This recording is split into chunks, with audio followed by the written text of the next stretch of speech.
Welcome back to Wake Up America. I'm Allison Maloney. The long-awaited midterms are finally here tomorrow. America casts their votes on the biggest issues facing each state, crime being a major concern for our next guest after an alarming shooting outside his family's home. Joining us now to discuss is North Carolina congressional candidate and former Green Beret Pat Harrigan. Sir, welcome to Wake Up America. So a shot was fired at your parents' home. Just missed a room where your children were sleeping.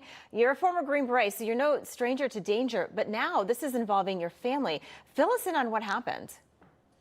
Yeah, as a former Green Beret, I'm used to getting shot at, but I am not used to my family getting shot at. This is another level of danger and frustration for me. Look, this all started at the very beginning of this campaign when I won the primary and my opponent started telling lies about me. And I'm not just talking about any types of lies. I'm in the defense industry, specifically in small arms, and my opponent has been saying that I profit from the deaths of children.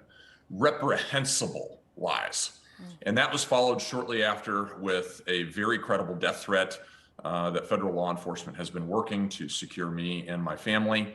My opponent then showed a significant lack of judgment by filming an ad at one of my homes.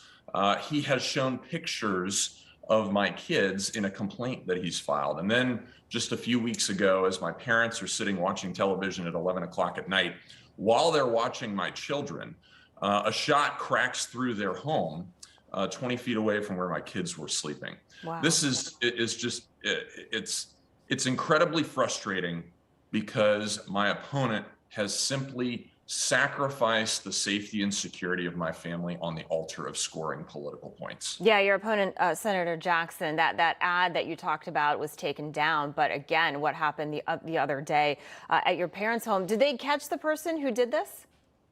No, and unfortunately at this point, we still have many more questions than we have answers. The men and women in blue are doing everything that they can to protect me and to protect my family, get to the bottom of this and bring those who are responsible for this action to justice. And I'm very appreciative of their efforts. Yeah, absolutely.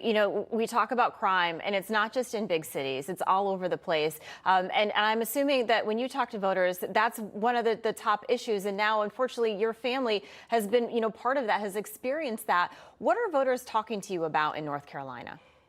Well, they're definitely talking about all the things that my opponent doesn't want to talk about. And that's one of the reasons he's lying about me. He is trying to distract from talking about the issues that matter. He doesn't want to talk about the economy. He doesn't want to talk about inflation. He don't want to talk about crime. He don't want to talk about the fact that 30% of our kids in Charlotte-Mecklenburg schools are reading at grade level.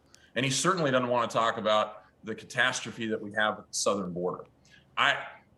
These are the issues that the voters of the 14th district really care about. And my opponent is simply scared to debate. He's scared to act. And he is scared to admit that he will make inflation worse in Congress. He's willing to do anything to not talk about it. Yeah. And just a couple of seconds left, but what does the next day look like for you? Look, this all comes down to how many folks are going to get out to vote in the 14th district of North Carolina. We are in an incredible position.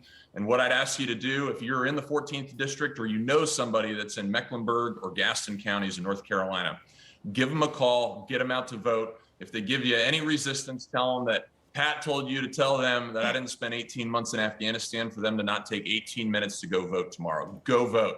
Very good point. Pat Harrigan, thank you so much. And thank you for your service, sir. We appreciate it. Thank you, Allison. Of Appreciate course. you. Good luck.